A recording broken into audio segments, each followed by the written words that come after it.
You are such a well-behaved audience. The lights dim, and it must be time to start. I'm Patricia Mcdonald, director of the Wichita Art Museum, and really, really pleased to see the whole photography crowd of Wichita and surrounds out for such a great night on such a glorious fall day. Apparently was outside. So at the Wichita Art Museum, we've developed quite a drum roll of attention to photography with exhibitions and programs. We did a daguerreotype show in 2015, a Gordon Parks exhibition in 2016, really wonderful Irving Penn exhibition in 2017, a Kansas farming photography show in 18, and a smaller show with Dorothea Lange photography in 2019. It was actually in that year, 2019, that we launched the series, an annual lecture devoted to photography, thanks to the Pete Armstrong family. And so therefore, it is the Pete Armstrong Photography Lecture. Pete isn't with us any longer. Sadly, he passed away in 2009, but he was a quite significant Wichitan, and he had a real ability with and passion for photography, and therefore Pete's family determined that really an appropriate way to honor their family and their family patriarch was to endow an annual expert talk on something that he cared so much about. And we see a portrait of Pete over here, and his wife Mickey is here, and his daughters Sally Hoodall and Susie Palmer also joined us this evening. So it's really pretty wonderful that that was able to occur. Three things make Pete distinctive in Wichita for photography, or sort of show his love for it. He was himself a quite talented photographer. He served as an officer taking photographs in World War II and then continued that through his life. He grew up in Wichita, and I love this story, his across the alley childhood friend was the really renowned photographer W. Gene Smith. And I would tell you from stories from Pete, they were troublemaker, rascal young boys with one another. And then Pete was such an important person in Wichita who found out about and then generously contributed and found others to help bring the Gordon Park papers to Wichita State University. So at least three things make Pete someone to remember himself for his photography and his photographic efforts. So Pete joined McCormick Armstrong, the printing company here in town, just after his service in World War II, and he rose to chairman of that company, ultimately became a highly successful family business. Just really wonderful that the family then decided a way to honor their husbands and dad memory was to help the Wichita Art Museum bring a crowd like this together for a wonderful photography talk at least once a year. April Watson is the speaker this year and this evening. She has such a great job. I think we're all a little envious. She is the senior curator of photography at the Nelson-Atkins Museum of Art in Kansas City. April has quite a strong academic background, all devoted to photography. So she honed her sharp knowledge of this field with academic training. She has a BFA from Alfred University in New York. She has a master's degree from the University of New Mexico and a PhD, again in photography, but in the art history department from the University of Kansas.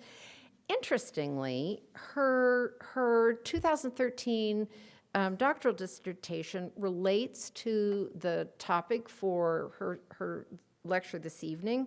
Her dissertation was On the Streets and in the Suburbs, Photographers of American Social Landscape, 1963 to 1973. And her talk this evening, as you know from our flyer, is Roadside Culture and American Photography in the 20th Century. She's had a really rich, varied photography career in amazing photography departments at leading museums. So she was at the National Gallery of Art in Washington, D.C. in their photographic department for 3 years before moving to Kansas. She also had stints in the Center for Creative Photography, that's in Tucson, and the Corcoran Gallery of Art, which is in Washington, D.C. Recently, she worked with the Gordon Parks Foundation to curate Gordon Parks and Muhammad Ali, The Image of a Champion, 1966 to 1970. She's also organized exhibitions on photographers Anthony Hernandez, Terry Evans, Mark Klett, Edward Steichen, and so many more. So we really love April as just this gem of a colleague here in Kansas and the center of the country and Midwest. So help me to welcome April to Wichita, but also to the podium this evening. So thanks, April. Thank you so much, Patricia, and thanks for having me. I cannot tell you how exciting it is to be in front of a live audience. I've been past 2 years Beverly Little Squares, and it's just such a thrill, and it's so great to see so many of you here. And it's wonderful to have a supported lecture like this just for photography. It's really great. So yes, tonight I'm going to be talking about a subject that I've been thinking about for some time in various iterations, although my dissertation kind of focused on the 60s and 70s, and I'm going to be looking more at the entirety of, or most of the kind of the big hitters of the 20th century. And we're talking about photography, roadside culture, and automobility in 20th century American photography. In the fall of 1960, more than 2 decades after the publication of Mice and Men and The Grapes of Wrath, so go here, the author John Steinbeck, depressed and in ill health, no longer felt connected to the country he'd written about during the 1930s.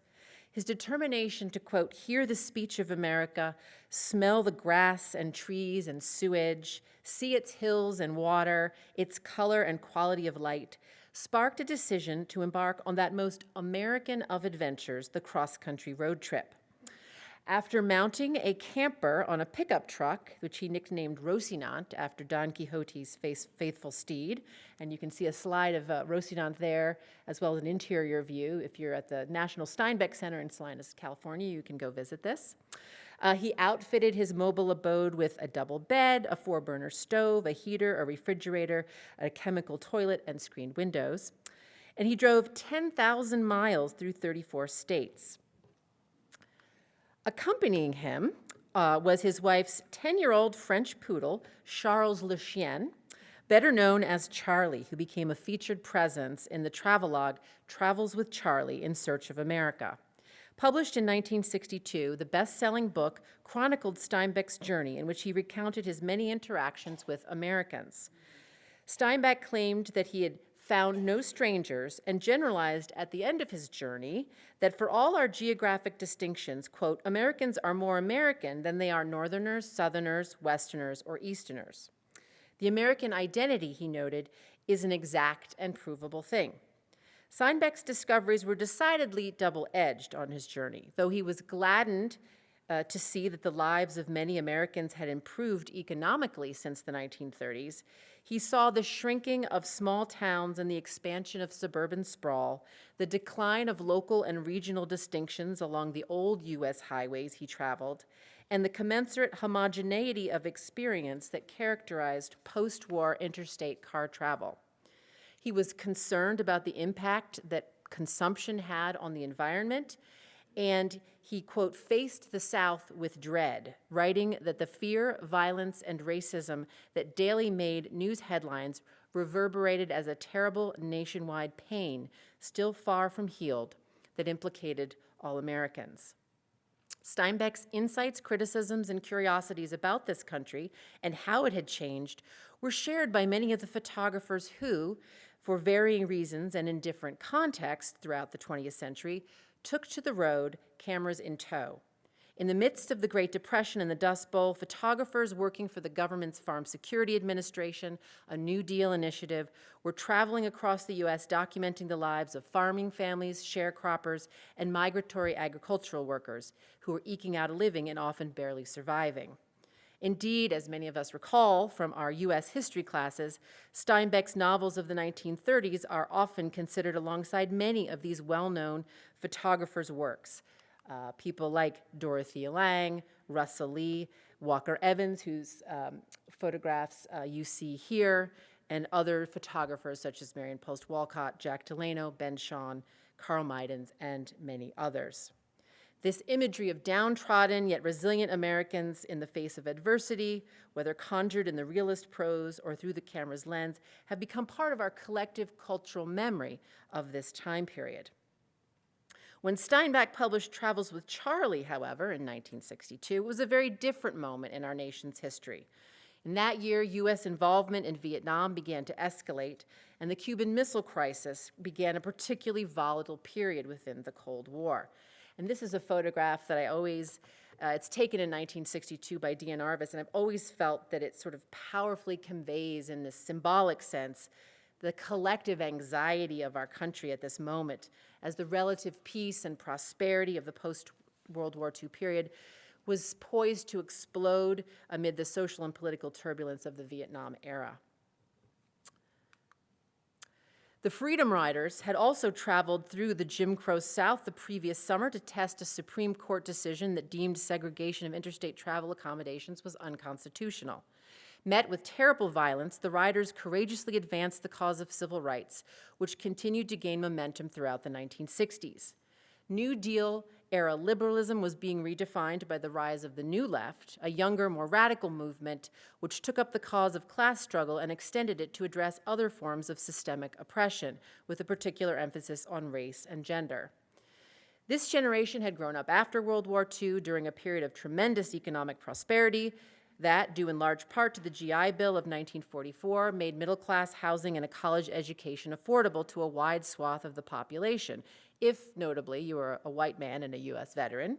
An economy fueled by a steady stream of consumer goods, products, and services advertised in the new medium of television had also radically changed Americans' consumption habits, their sense of self-worth, and the way they received news and information. And here are just a few photographs from our collection.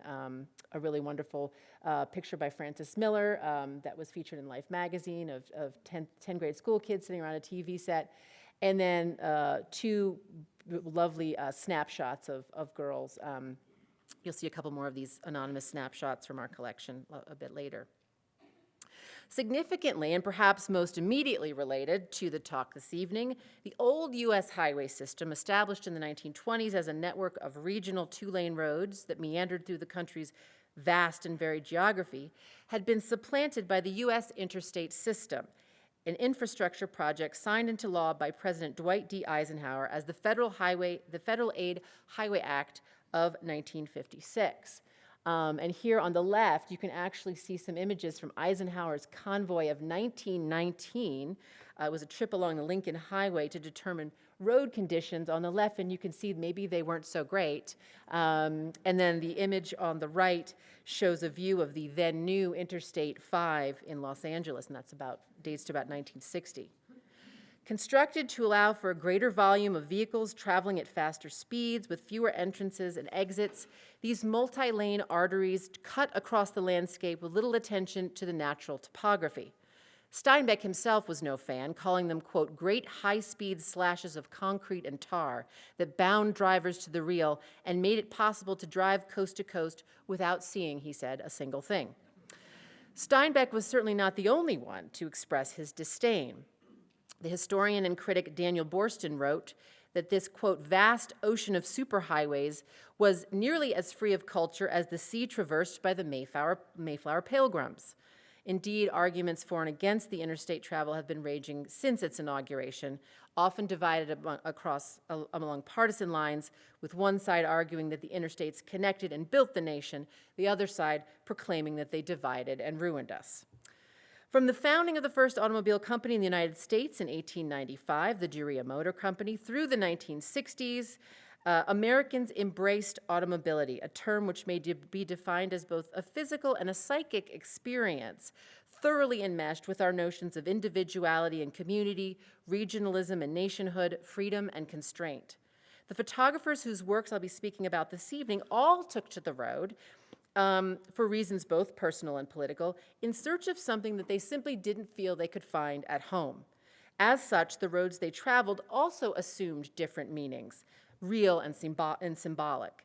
They were a means for migration, of exodus, of exclusion, liberation, adventure, discovery, and sometimes just plain monotony. One caveat about the works that I'm going to show this evening is I'm by no means going to be comprehensive and show every photographer that took a road trip, because that we would be here for hours. So I'm really kind of focusing also primarily on either photographers who we have represented in our collection or works from our collection. So at the end, if you say, well, why didn't you include so-and-so, you'll be absolutely right. But I just wanted to sort of state that up here in the beginning. Now, let's begin with an image that does not immediately make you think of roadside culture. But bear with me here. It is a work by Edward Weston, made in 1937, at the beginning of the year when he was granted a Guggenheim Fellowship, and he was the first photographer to be granted this award. It was a very big deal. Weston, who was born in Illinois in 1886, was a Midwesterner who moved to California when he was 20 at the advice of his sister, who thought the natural beauty of the West Coast would nourish her brother's creative spirit. Beginning in April of 1937 and for 24 months, Weston got a second consecutive Guggenheim in 1938.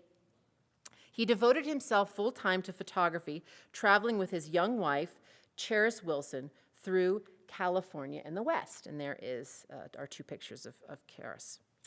The $2,000 Guggenheim Fellowship, which actually Wilson helped Weston secure by expanding his 2-sentence summary of his project to a 4-page description. It was Dorothea Lange who sort of said, you know, Ed, we need a little bit more here before we give you some money. It enabled the couple to purchase a Ford V8 that they named Jaime in honor of the Guggenheim, and they used it to make 17 trips covering over 16,000 miles, during which time Weston exposed 1,200 negatives. He did a little bit more travel in 1938, adding another 200 negatives to his cache, but most of that second year he actually spent printing the work he had shot the previous year. Weston supplemented his fellowship money with $50 a month, paid to him by Westways magazine, which was a periodical published by the Automobile Club of California. They published a series of 21 articles featuring Weston's photographs between 37 and 39. And Charis Wilson also got an additional $15 per month for providing captions and short descriptive narrative texts to accompany Weston's image. This is a charming series of images. These are not in our collection, but I found them on the internet. Taken in March of '37 by Willard Van Dyke, who was a friend of the couple and a founding member of the group F64, which included Weston and photographers like Ansel Adams and Imogen Cunningham. Van Dyke accompanied Weston and Wilson on an exploratory road trip to the northern coast of California and back, and took some of these photographs here. And you can see Weston in his car. This is a great picture here, and I want to point out here, this little detail is Charis Wilson sitting there with her typewriter right there in the, I don't know if it made it to the end of the trip, but it's a wonderful picture. Thanks to Wilson's writing from this period, actually, we have vivid firsthand accounts of the day-to-day realities of road tripping with Edward Weston. On this particular August venture, Wilson recalled, in those days there was no Highway 101 as we know it and no Interstate 5. The so-called coastal highway stayed inland for much of the route. But when we could, we followed tiny winding Highway 1, which traced every headland and inlet for most of the length of Northern California. She wrote specifically about the group's decision to drive out to Moonstone Beach, which is where these photographs were taken, and she recounts this moment when a car drove up next to them, and she said, Willard is sitting in the front seat when a car stops beside us, and a wife gets out and poses on the brink. The husband stands just a few feet from Willard, taking her photograph with a little Kodak. Willard grabs his context and takes an unaware picture of the picture of the subject unaware, and Edward takes pictures of 3 waves on a little beach below the point end. And what I love about this account is that it provides a sort of social context that is more or less completely missing if you were to just look at Edward Weston's photographs. So there's Weston, setting up here on this roadside stop.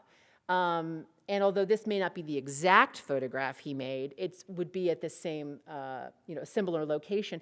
And those are the kinds of pictures you see, devoid of any sort of trace of tourism or kind of car pull-offs. So I think it's a really wonderful reminder that even though in these early landscape pictures you don't see cars, they're definitely sort of part of the whole context of how they were made. Now, Weston did make one well-known image of a roadside attraction, a sign during his 37 travels, this great picture of hot coffee. It depicts an enormous advertisement situated to entice travelers passing through the searing temperatures of the Mojave Desert in air-conditioned cars to slake their thirst with a big cup of hot coffee. What could be more refreshing? I love this image because it sort of demonstrates that Weston did, in fact, have a very good sense of humor. When you study him in graduate school, he's very serious and high-minded, but then I always think of hot coffee. I was like, all right, he had a good sense of humor. And this is a bit of an aside, but I'll bring it in here. This is a work by Mark Klett from 1987, which he certainly had Edward Weston's photograph in mind. And if you can't read the text on this little sign here, it says, "Cutting trees prohibited." Too little, too late, I'm afraid, but certainly a nod to Weston there. Now, Weston had little interest in using his camera to make overt political statements about the way U.S. highways were becoming what historian Catherine Guidis describes as byways, mobile markets for outdoor advertisers established soon after World War I that could easily grab the attention of passing motorists as they gazed out upon the landscape through their car windows. One writer who certainly did have something to say about this development was James Agee, who penned an article in the September 1934 issue of Fortune magazine, which was uncredited to him at the time. It was titled "The Great American Roadside." In his meandering and impassioned prose, Agee compared automobile travel to hypnosis, describing it as, quote, "the opium of the people who, after driving round and round for a while, were ripe for the picking, providing 10,000 little ways for advertisers to cash in as they drove past." He addressed an anonymous American reader when he wrote, "It may never have occurred to you that the great American roadside is incomparably the most hugely extensive market the human race has ever set up to tease and take money from the human race. At the roadside is a great industry which will gross in this 5th year of the Great World Depression something like $3 billion. When we say that this industry is founded upon just one thing, the restlessness of the American people, it still won't be clear because too many sentimental tourists have written of the joys of going, quote, a gypsying and have talked too much and too loosely about the American pioneer spirit." And here I'm showing you an example of how a lot of the advertisers at that time really were trying to create in a kind of pictorial metaphor between automobile travel and kind of the American pioneering spirit. And this is an illustration for Fisk Cord Tires dated to 1919 by N.C. Wyeth, and it epitomizes this penchant for really kind of romanticizing history as a means to promote auto tourism by, again, aligning it with this pioneer spirit. There's lots of images of cowboys, Native Americans. Here they are shown literally left in the dust in this new era of westward expansion, the sort of manifest destiny of the automobile. These tensions that Agee writes about, this enormous gap between wealthy advertising agencies funded by pro-business, anti-labor organizations, and the huge swath of the American population who were struggling to survive during the Great Depression, became readily apparent in some of the most iconic photographs of the 1930s. We see it very clearly in Margaret Burke White's photograph of 1937, which depicts a group of African Americans lined up at a Red Cross relief center after a devastating Louisville flood of that year.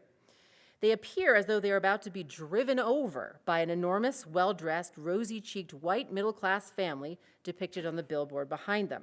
And here is a picture of how it appeared in the February 15th issue of Life magazine that year. In aesthetic terms, Burke White, of course, knew exactly what she was doing to ensure that viewers did not miss the message she wanted to convey, that there were profound social inequities rooted in race and class difference that were exacerbated by the disastrous events of the 1930s. And you can see this pretty clearly if you compare the famous image on the left with a variant shown on the right, how important it was to create an impactful picture that Burke White presented the image, the billboard, sort of straightforward, cropping out any sort of extraneous architectural details to help flatten that pictorial space. And it really strengthens that image's graphic punch. The billboard itself was part of a campaign for the National Association of Manufacturers, who populated the roadside between 36 and 38 with these signs, and featured similar white middle-class, all-American, in quotes, family enjoying leisure time, accompanied by such slogans as "There's no way like the American way," and touting a tagline, "World's highest standard of living." And this was funded by a huge propaganda juggernaut that was pro-business, anti-New Deal, promoting free enterprise in a massive campaign that included and this is actually a brochure from that National Industrial Information Council was the funder. And to give you, and this was a campaign that included billboards, newspapers, leaflets, cartoons, films, and to give you a sense of their reach, the NIIC circulated 4.5 million newspaper columns written by pro-business economists, 2.4 million foreign language news articles, and 45,000 billboards seen by approximately 65 million people every day. And it was during the 20s and 30s, actually, when the outdoor advertising industry consolidated and standardized their practices. There was only one service for national distribution, and this ran a lot of the sort of small family-run companies really out of business. Now, this is kind of going way back in time before the invention of the automobile, just as a point of historical note. The earliest sort of street advertisements were, they predate the automobile, as I said, and they were concentrated in urban centers. And they were sort of a free-for-all situation where bill posters would often come in the middle of the night and either tear down their competitor's poster and put their own up, and sometimes they'd actually get into fistfights. So what we're looking at here is actually a wonderful stereograph from our collection. So this would have been seen kind of as an early ViewMaster, a 3D, that sort of shows some of these bill postings in New York City from 1863. Burke White, like many of the New Deal era photographers, was a liberal, and this documentary approach, which may have claimed journalistic objectivity, certainly was not neutral. Billboards from this same campaign made their way into dozens of FSA photographs. These are two works by Edwin Locke, and you can see that same billboard there. And I'll show you just a few more. One by Arthur Rothstein on the left-hand side, and another one by Dorothea Lange there on the right-hand side. Now, nobody really conveyed the emotional toll of the Depression as it impacted individuals as Dorothea Lange. And one could really spend an entire lecture talking about the symbolism of the road in her photographs. These are two well-known photographs that employ that same kind of pointed juxtapositions we've just seen. Though these billboards were sponsored by the Southern Pacific Railway, the image on the left, you see a reclining businessman kind of relaxing there in a comfortable seat while two migrant workers dressed in jeans and carrying their belongings walk down a dusty road. And on the right, as per the title, three destitute families set up an impromptu camp. And it's hard to see in this picture, but I think they actually have tied that canvas to the back of the billboard to help to secure them from the gusts of wind that would rage through. So the road in these images communicates mobility and carefree travel to those of a particular class and race, one could also say gender perhaps, but not for the individuals that Lange actually pictures. For them, mobility is a forced migration, and the illusory ideals of the billboard, that they pass present little more than a kind of cruel reminder of their impoverished circumstances. The significance of the road for Lange's subject is particularly evident throughout the book An American Exodus, a record of human erosion, which was a collaborative book. There's a picture of Dorothea there on top of her car in 1934, and then a cover of the first edition of American Exodus. It was a book she did with her husband, economist Paul Taylor, who wrote the text to accompany Lange's images. And it was published in 1939 and really represented a new kind of documentary project in that it included, so far as possible, the book's, the first-person conversations that were gathered with the subjects themselves. And the book's central theme was to convey in words and images our contemporary exodus, as they wrote, of people expelled by powerful forces of man and nature. The road in these pictures is a migratory route, but also a site of protest. So here's, I'm sorry, these are not the best pictures here, but here's an image here on the left-hand side. This is actually a site of protest, the road as a site of protest. These families were among 1,000 or so who gathered along Highway 61 in southeastern Missouri in January of 1939 to protest the machine-wrought changes to sharecropping that pushed people from their land. And here are another few page spreads. I love the picture on the left with the container for the goat. You know, they just took the family goat along with them. Very innovative design there. I think speed limits were probably a lot lower than they are today, suffice it to say. And then on the right-hand side, you know, you sort of see evidence of kind of the family's entire material wealth kind of piled up in these cars.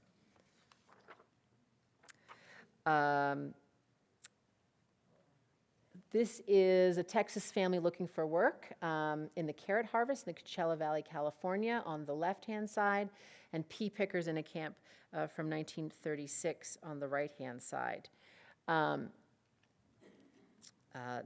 image of the family on the left-hand side, they had actually, they were from Oklahoma originally, and they had set out to California with their 2 children, stopping along the way to pick cotton in Arizona to provide them with enough money to keep moving. And one day from their final destination, which was Bakersfield, California, their car broke down and they left it abandoned. These are 2 more Dorothea Lange. You know, in several of Lange's images, the car itself serves as a kind of a barrier or a framing device. The image on the right is a real tour de force, one from our collection. Lange was superb at capturing the precise moment that a hand gesture or a facial expression conveyed the emotional weight of a subject or a moment. And so here we see just that as she frames the face of a woman conserved and grieving in the oval window of a car. You can see the reflection of a cloud-filled sky partially obscuring her visage, as if she is also somehow maybe even entombed within the vehicle itself. The arrangement of photographs in a book is, of course, always instrumental in understanding an artist's intention and symbolism. In the spread you see there, in the print that you see on the right-hand side, which is one we have in our collection, it presents us with a seemingly endless, expansive view of U.S. Highway 54 in southern New Mexico. Juxtaposed with this image in American Exodus, which you can see a spread there on the left, it shows it juxtaposed with a homeless family of tenant farmers in 1936. And the text there says, cut from the land by illness, driven to the road by poverty, they walk from county to county in search of the meager security of relief. So in these 2 images alone, the road reflects both desperation and hope, a means for traveling through expanses of lands in incredibly difficult and dangerous conditions, efficient for those who can afford to travel by car, brutal for those who cannot. And the road was not, the sort of, in her pictures, it was not what we'll see when we get to Robert Frank, a vehicle, a means for freedom or self-discovery. In many cases, it was an uninviting, even hostile place. This is an image of a sign when entering the state of Georgia, which reads, "Attention vagrants, conviction means hard labor on gang."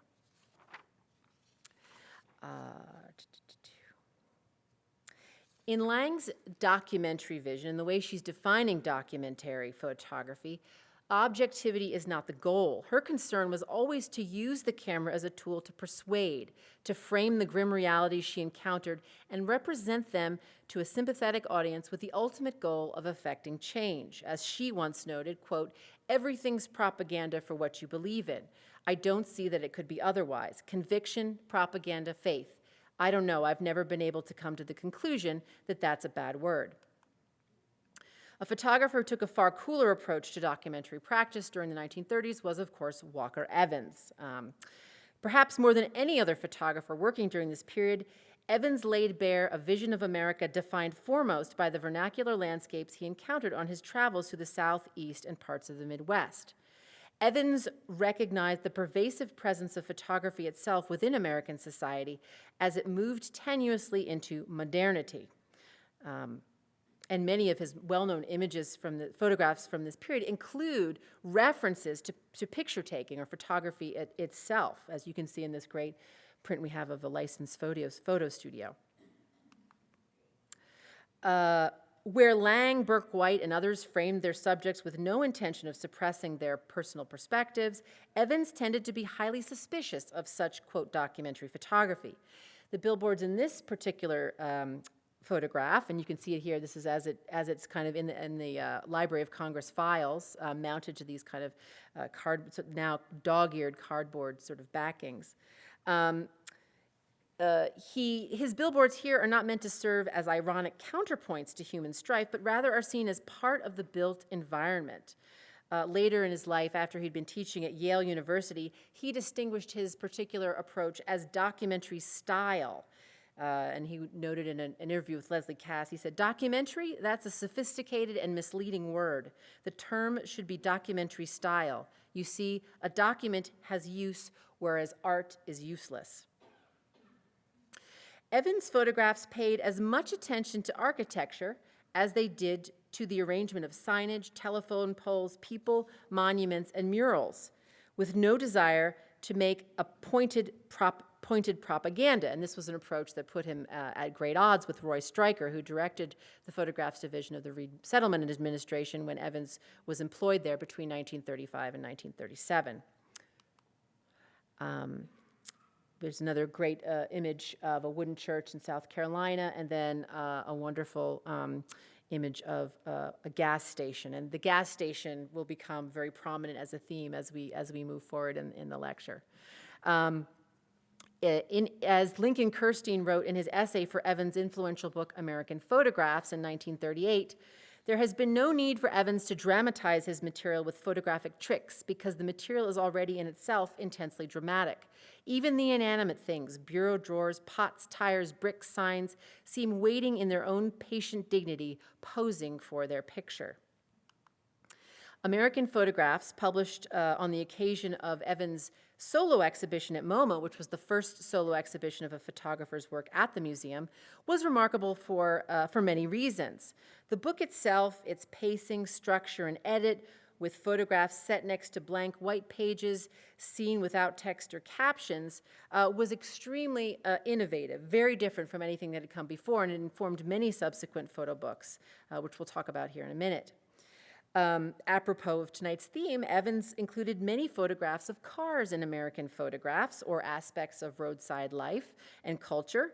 Of the 87 photographs included in American Photographs, approximately 1/4 of them actually focus on these subjects. And of course, the automobile was his primary mode of travel during these years as well. So the sequencing of this, of American Photographs, is also really interesting because these images and the subjects tend to acquire a complexity of meaning as you go through the book. So what I'm going to show you here is 4 images as they are sequenced in the first half of the book. This is Joe's Auto Graveyard near Easton, Pennsylvania from 1935. This is Roadside Gas Sign from 1929. Lunch Wagon Detail from 1931, and Main Street, Ossining, New York, 1932. So in just these 4 photographs, you can see how Evans is exploring the complexities, that he's teasing these out between the images by allowing the photographs to kind of speak for themselves, essentially. One progresses from a lot of dilapidated vehicles, little more than these useless heaps of metal strewn across an otherwise empty field, to a detail of a rough but readable hand-painted sign advertising fuel, to a sort of romanticized image of car travel and sandwich eating, for that matter, since it appeared on the side of a lunch cart. And then the last one is a very sort of modern-looking picture featuring this quizzical young couple returning the photographer's gaze, and you can see the blur of a passing vehicle visible just behind them. So this small sequence suggests these frictions that Evans was really interested in exploring as, as sort of these expressions, these vernacular expressions of rural and small-town encounters rubbed up against modern technology and progress. Cars, car travel, and the materials needed to fuel progress, as well as the attendant waste that inevitably accompanies such continuous consumption, are part and parcel of American automobility, and they're all given in Evans' photographs equal time and attention. Evans was not significantly a nostalgist. In fact, he fervently rejected such interpretations of his photographs. As he once stated, "Nostalgia, I hate that word. To be nostalgic is to be sentimental. To be interested in what you see that is passing out of history, that is not an act of nostalgia." Rather, Evans pictures things as they were in the process of moving from one part of history into another, which is something quite different and much more profound. And it is an idea that resonated with a whole generation of photographers who followed him. The predominance of cars, the material manifestations of roadside culture, and the way automobile travel transformed the planning of small towns, the design of an auto-centric Main Street, which you can kind of see here in this image of cars in Saratoga Springs, were integral to Evans' idea of America in the 1930s, and he presented them with neither a critical nor a celebratory cast, but rather as unavoidable features of 20th century lives. Now, it's important to remember that ordinary Americans also had cameras, as well as cars, and they loved to feature them in their snapshots. We have a really delightful collection of snapshots by anonymous makers that were given to us by a New York collector, Peter Cohen, who's amassed this tremendous archive of snapshots over the years.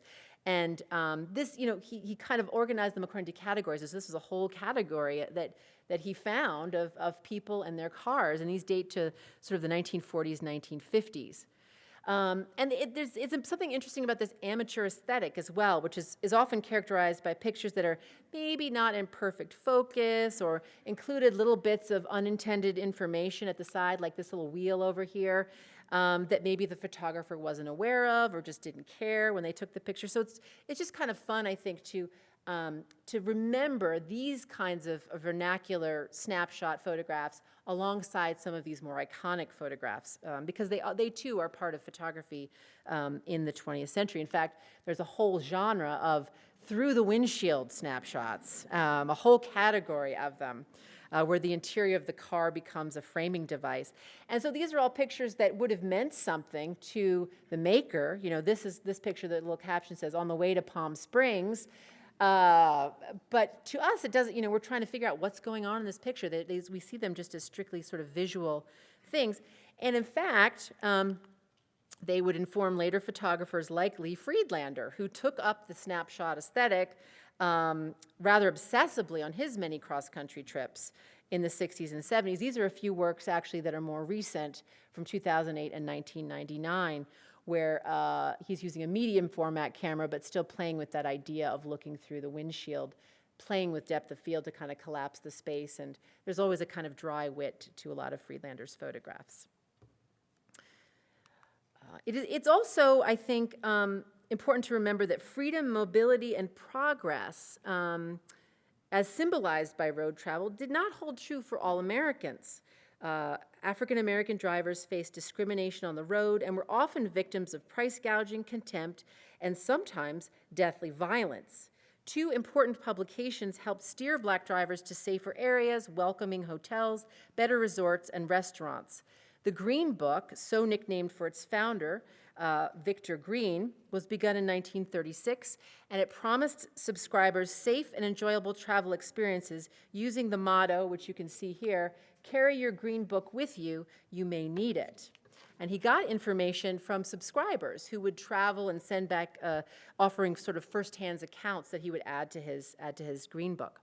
The travel guide, you see an example of that on the right, was founded in 1947, and it provided an updated option for Black travelers in the wake of World War II and the nascent civil rights movement.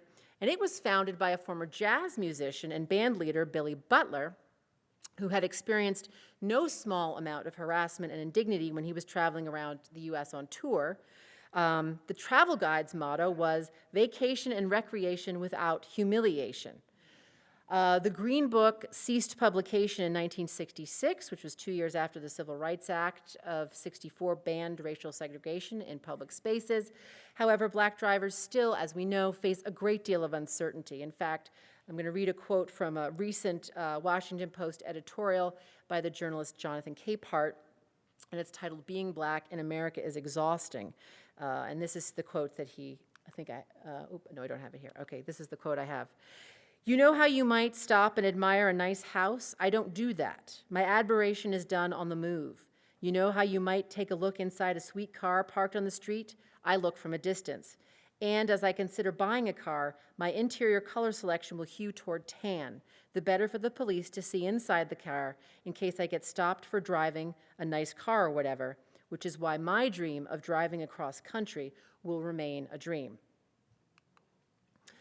The photographs that constituted one of the most important photo books of the post-World War II era were also made on the road. Swiss-born photographer Robert Frank drove over 10,000 miles across the U.S., funded by a Guggenheim, to photograph freely throughout the country with a handheld camera and make, as he wrote in his application, a broad and voluminous document of things American, past and present. The project owed a great deal to Walker Evans' precedent. Evans, in fact, helped Robert Frank write his application, and Robert Frank drove around the country with a dog-eared copy of American photographs. And the project resulted in over 20,000 negatives. After making a selection of prints, a book of the work was winnowed down, published by Robert Delpierre in France as Les Américains in 1958, and you see that one on the left-hand side. And then the following year in the U.S. by Grove Press. The books are very, very different. If ever you were able to see it, sort of first edition copies, the French edition was really meant to be part of a series about Germans and Americans, and the book that was released in the United States included 83 images. It had an introductory essay by the beat writer Jack Kerouac, whose book On the Road, his freeform novel, had just been published in 1957. And I'll read just the opening sequence of Kerouac's essay because I think it captures the mood of Frank's books. And he writes, "That crazy feeling in America when the sun is hot on the streets and the music comes out of the jukebox or from a nearby funeral, that's what Robert Frank has captured in tremendous photographs taken as he traveled on the road around practically 48 states in an old used car with the agility, mystery, genius, sadness, and strange secrecy of a shadow. He photographed scenes that have never before been seen on film." Frank's gritty, poetic observations of Americans as they listened to jukeboxes, flew the U.S. flag, watched television, ate at diners, went to drugstores, gathered in and around their beloved cars, laid bare the racism, loneliness, and alienation that simmered beneath the surface of a booming economy and the rhetoric of an American dream that promised prosperity for some, but not for everyone. Here's another great photograph from that, where he was actually in the car with these two guys, and you can really just see the immediacy and the grittiness of that camera that he's using, and a sense of kind of intensity of being in that space with these two strangers. Cars, of course, also figured prominently throughout. The image on the left was made at a Motorama, which was a GM's annual auto extravaganza out in Los Angeles, where they sort of displayed their shiny new prototypes. And on the picture on the right, I always sort of think of that as like a car, as if it's draped like a corpse between these two palm trees. And again, much like Evans, the sequencing of the book was very important for Robert Frank, and he wanted these kind of open-ended metaphors and connections to be drawn as you flip through the pages. Here's another. This one actually is not in the Americans, I don't think, but it's another one that's certainly apropos to the theme, where he's photographing one of these billboards, shiny new billboards in front of a sort of dark industrial background. In terms of subject matter, Frank, as I said, he had a copy of Walker Evans's book, and he did photograph many of the same things, like gas stations. And he certainly knew Evans' photograph. And so here I'm showing you the photograph that Evans took in American Photographs, and the photograph that Robert Frank took. And you can really kind of start to see the difference between the two. Evans' picture is much more cool, much more distance, taking in everything. Frank's photograph is, they do not keep their distance. It's more spontaneous. There's this, you can't really see it in the slide, but the word gas is in there in kind of neon tubing. But of course it's not lit up, so all you're seeing is the word save. And so this image that's maybe, obviously meant for passing travelers to entice them to get a deal on fuel, here is also kind of has this connotation of salvation that I think Frank is trying to, again, sort of suggest with this image. Frank's images don't close down or narrow meaning. He also did not have accompanying text with his images, and instead they gave photographers permission to use documentary photography as a very highly personal and subjective mode of working. Now we're moving into the 1960s. The artist Ed Ruscha took a very, very different approach to documentary photography on his regular road trips between Los Angeles, where he was living, and his hometown of Oklahoma City. In 1963, he published an artist book titled 26 Gasoline Stations, consisting of bland shots of various gas stations that he encountered along his route, made with sort of the banal aesthetic of sort of evidentiary real estate pictures. These photographs were made in counter-distinction to fine art landscape photographs or humanistic documentation. They were willfully anti-art, and they were titled only with the name of the gas station and its location. We have one image in our collection here. Compositionally, they are kind of just, in a way, maybe even echoing the kind of amateur snapshot. There's no effort to even try to create a pretty picture here. There's a canted horizon. There's not a lot of contrast. You have this wide foreground of this stretch of highway in front of it. And that really was the whole point of this conceptual conceit that Ruscha was working with. He printed 400 copies of the first edition. He actually later regretted editioning it at all because it lent the whole project an air of kind of art world elitism that he was really trying to undercut with this project, which was meant to be sort of printed up cheaply and distributed. They were sold for $3 a piece when they first came out. So the cool, ironic conceit of Ruscha's work, which also came out in pop art and conceptualism, tapped into a wider embrace of the man-made environment as suitable subject matter. While certain writers continued to rail against billboards, gas stations, and strip malls, and all that sort of thing, all the things that, in the words of Peter Blake, who wrote about this in his muckraking rant, God's Own Junkyard, have, quote, befouled a large portion of this country for private gain. Other prominent thinkers during this time embraced the social landscape as worthy of study. John Brinkerhoff Jackson, who is often credited with establishing the field of landscape studies, founded the journal Landscape, which he edited and published from 51 to 68. And this was a magazine, which you can see up here, that attracted subscribers from a variety of disciplines. It included an international array of authors who explored various facets of land use and the built environment. And as he proclaimed in the first issue, Jackson believed that, quote, there really is no such thing as a dull landscape. None is without character, no habitat of man is without the appeal of existence which originally created it. You see this book here, Learning from Las Vegas, which was a study produced by architects Robert Venturi and Denise Scott Brown, as well as their Yale students. And it embraced the vernacular landscape, as the title suggests, during the late 60s and early 70s, where they made an extensive study of the commercial strip of Las Vegas and published their findings in this book. The full title being Learning from Las Vegas, The Forgotten Symbolism of Architectural Form. The book garnered both praise and criticism for its unapologetic embrace of, quote, a new type of urban form emerging in America and Europe, radically different from what we have known, one that we have been ill-equipped to deal with, and that, from ignorance, we define today as urban sprawl. With their proclamations that, quote, billboards are almost all right, and their avoidance of moral judgment, Venturi and Brown convincingly asserted that parking lots, strip malls, drive-in churches, and gambling casinos were as worthy of serious study as were Gothic cathedrals or Renaissance palazzos. And in the general population, I just had to include this great piece I found in Kiwanis magazine from summer of 1964. Some people just felt compelled to defend billboards against the likes of the Peter Blakes of this world who wanted to take all the fun out of road tripping. So this was written by a woman named Ruth Knight, and she writes, "Someone is once more making a big dust about billboards. What a sin against nature," shouts this Sunday driver. "Roadside signs are ruining our beautiful highways. Let's go pass another law." To which I say, slow down a minute. Save your legislating for some of the things that really mar the highway, the tailgater, the road hog, the cutoff artist. And she continues to sing the praises of the billboard, noting a bit later, "Scenery is mostly air, earth, sky, and water.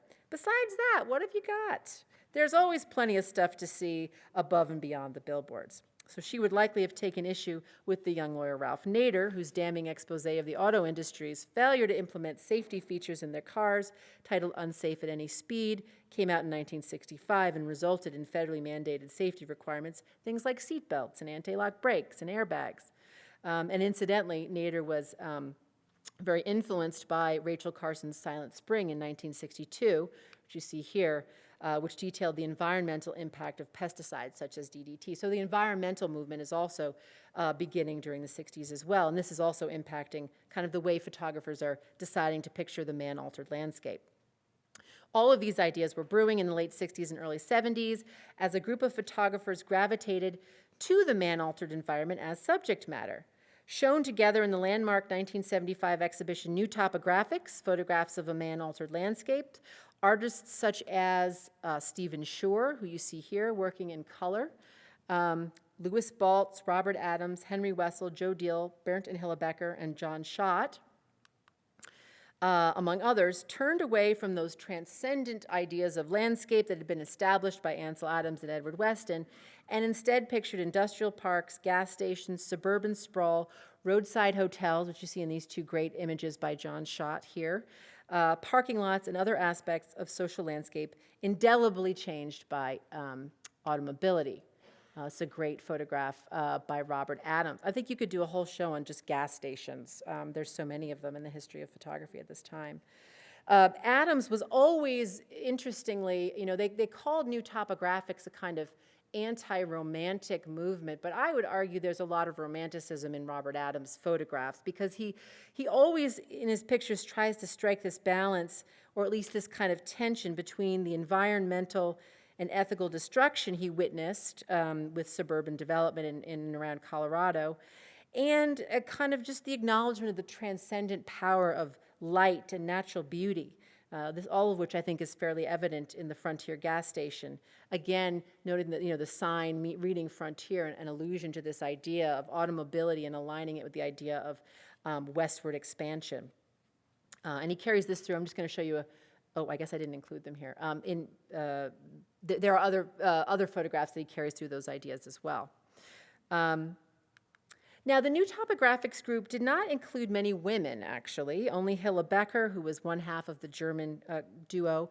And this also points up, I think, a rather interesting and significant point, is that when we're talking about these iconic photographs from the history of 20th century about road trips, there's probably a reason women weren't making road trips, because it was dangerous for them to travel alone. Oftentimes, social strictures were such that they stayed home. Dorothea Lange, an exception of all of that. And so I just want to, again, point out that this mythos of the open road as signaling freedom from domestic constraints and search for oneself, a la Jack Kerouac, was in many ways a very privileged position that didn't include everybody. And I also, so these are two works I wanted to include from Elaine Mays, who often does not get the attention she deserves. And this is from a series she made in 1971 called Auto Landscapes. And here she applied for an NEA grant of $3,000 and won $1,000. But she nonetheless drove across the country with her husband and her 4 cats, which could have been an interesting trip, photographing the landscapes that she encountered here. And I also wanted to include, this is a picture just because many of you may know Terry Evans. We have a wonderful archive of her work. And this is a picture of her driving with her daughter Corey from 1975, another great car picture. Even though Terry's work doesn't really fully fit into this idea of the road trip, I just had to include her because she's Terry. All right. I want to sort of round out my talk this evening by giving you a little bit of a preview of a show that I've been working on, show and a book, which will be featured at the Nelson-Atkins next summer, opening next May, and it will be there all summer and through the early fall. So I hope I'll tempt some of you eastward to come visit. And it's a show of work, early black and white photographs by Jim Dow, who's known for his photographs of the built environment, mostly in color, which he started to do in 1977. Our show is going to be highlighting the works he produced between 67 and 77, which were all largely black and white. And this is Jim here with his GMC truck. He also had a Mercedes he called Petunia, and people name their cars, right, as they travel across there. Jim was a student of Harry Callahan, studying with him at RISD as both an undergraduate and a graduate. He was heavily influenced by Walker Evans, with whom he worked closely to prepare for a 1972 MoMA retrospective of Evans' work, which was organized by John Sharkowski. And it was a show that, along with a reissue of American Photographs, brought Walker Evans' work to the attention of a whole new generation of photographers, many of whom we've mentioned here this evening. So Jim made several cross-country road trips in those 10 years, funded by a grant from the NEA, a Guggenheim, and he summarized his motivation thus, and this is from a lecture he gave in 1966. As bicentennial fever rages, historical societies abound, ladies put up plaques on one another's houses, dedicate malls, and post descriptive graphic displays outside churches. But to me, that misses the point. This is the land where mass culture started, and it has also seemed to me that the greatest ingenuity and flair, in the sense of everyday people, has usually gone into commercial or individual communication. A sign, a facade, a gazebo for customers to cool their heels in. To me, this is more alive, more intrinsically worthwhile than all the official architecture, outstanding classical examples, and historic spots. It is what we are surrounded by when times were a bit less corporate, where many individuals' creativity and cleverness were displayed. So he's always been sort of compelled by subjects that convey a unique sense of human spirit and industry. He also traveled the old U.S. highways. He stayed off of the interstate. I think you can see in the image on the left that you could almost mistake it for a Walker Evans photograph. Very, very influenced by him. And it's a debt that he sort of readily acknowledged, as he would later recollect. I had to find what it was that I wanted to take pictures of, what was mine and what was not. And like most, I started by copying. And the image on the right is this wonderful kind of quirky bowling pin with an arrow through it that he would drive around and see and eventually sort of stopped to make a picture. And the more he began to travel and leave his home in Belmont, Massachusetts, the more his vision sort of became his own. He also was kind of experimenting with different lenses and focal lengths, as evidenced in these two photographs, where he's using this gets a little techie, 150 millimeter lens with an 8x10 camera, which is a normal lens for a 4x5 camera, but it's smaller than the 8x10 film plane, which is why you have those vignetting effect there on the outside. Dow also learned to maneuver the bellows of his large format view camera. He talks about his approach as being slow photography. to best frame details of certain signs so that they appear really more as image fragments. And I could see, here's a great picture of him photographing in situ, and then you can see what the finished photograph actually looks like there on the right-hand side. So this approach is kind of, he's sort of untethering these images from their larger context, so you're sort of left to contemplate their meanings without any real, clues as to why they were made or who made them. And often, as is evident in the photograph of this smiling crossing guard that you see there on the left-hand side, Jim's subjects reveal the effects of time's passage. He shows them, much like Walker Evans did, passing from one period of history into another, perhaps already having lost their meaning or their efficacy. And the image on the right-hand side is a detail of a highway safety sign. So again, encouraging people to buckle up, which I kind of think maybe is sort of like today, encouraging people to mask up in the early days of the pandemic. People didn't really want to buckle up in the beginning. I remember road trips in the 70s where I was bouncing around with no seatbelt on in the back of the Chevrolet station wagon.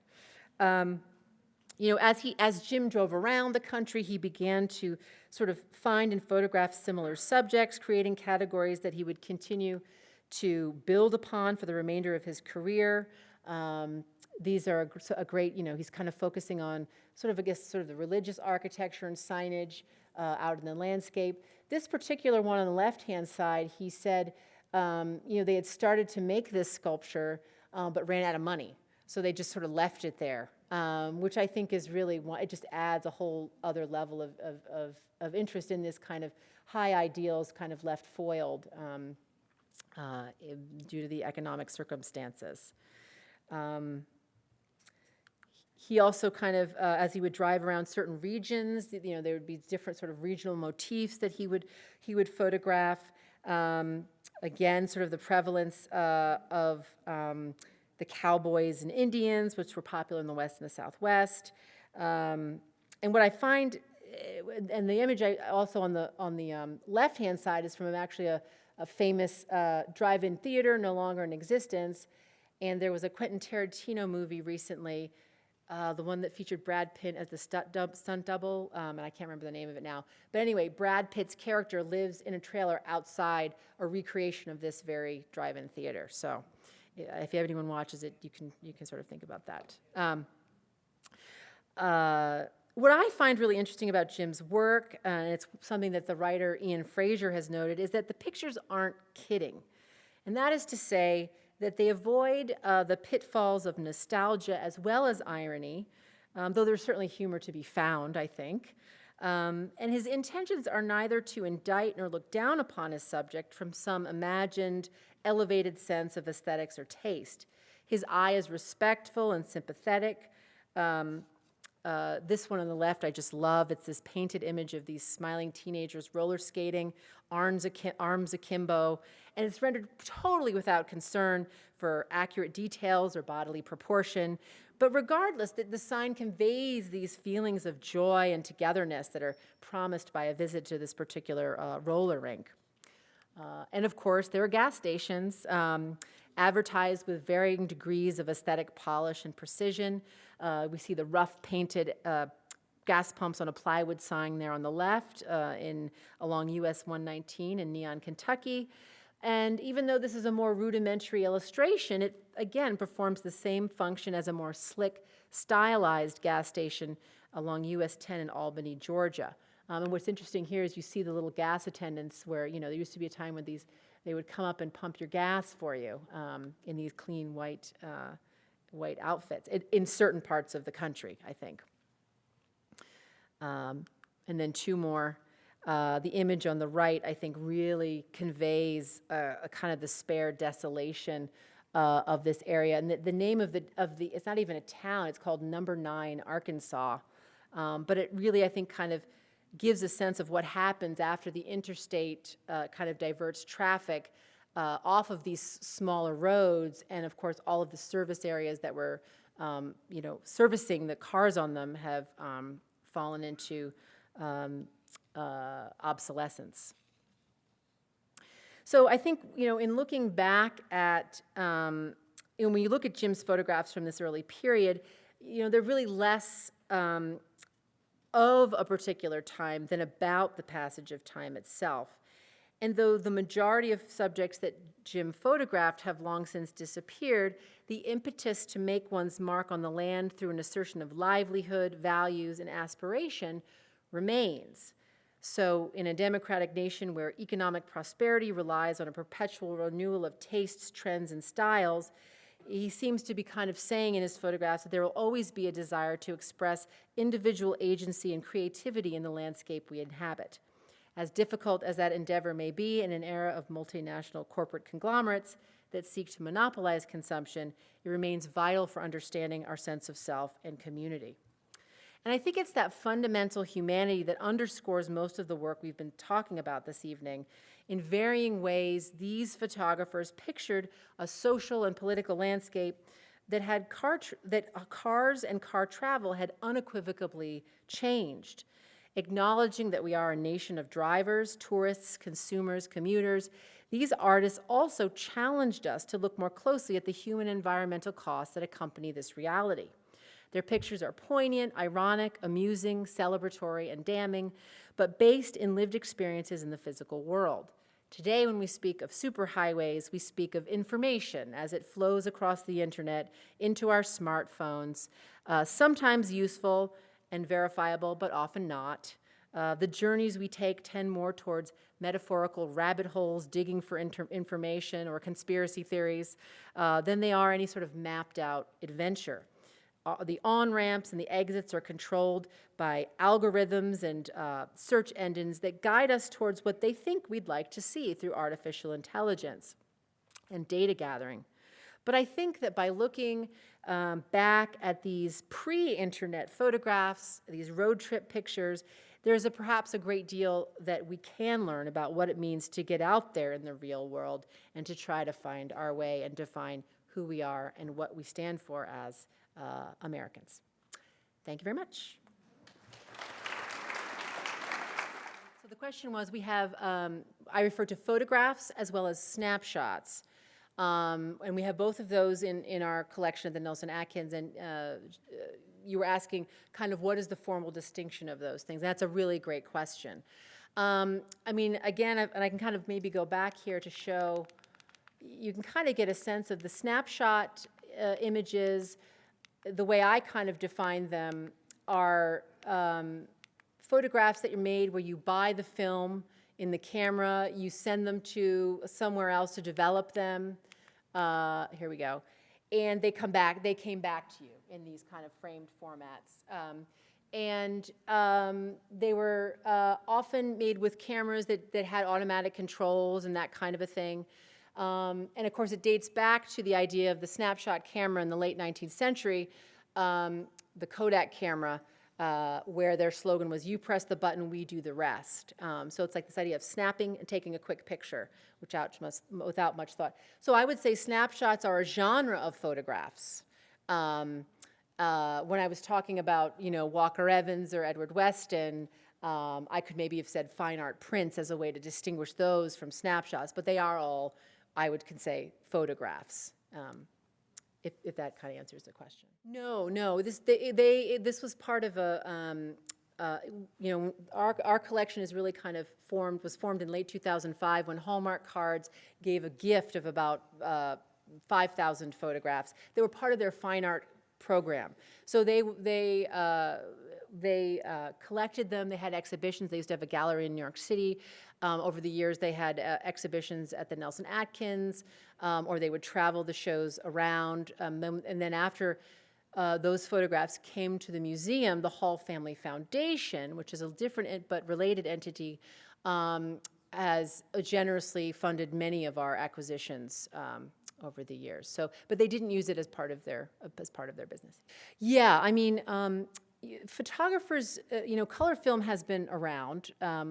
But a lot of the work I'm showing is black and white. And one reason for that is that color film didn't become really affordable or easy to work with until the 1970s for a lot of photographers. If you worked for a major magazine, and you had a budget and you had sort of people helping to develop, they would work in color. I mean, you can see the Russell Lee photograph was in color. They were shooting color slides. but not necessarily making prints, because anybody who's worked in color photography, you know, back in the day, it's a very onerous process. The temperature has to be right. I mean, it's very persnickety. So I think somebody like Jim, for example, once color film became easier to use and available and more affordable, he did switch to color from black and white.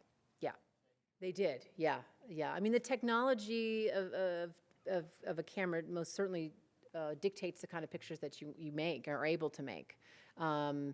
You know, Robert Frank was using a handheld camera, so it was much easier, you know, in making.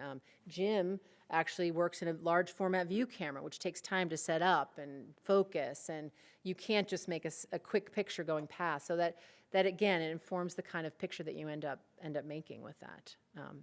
Yeah. Okay, thank you so much.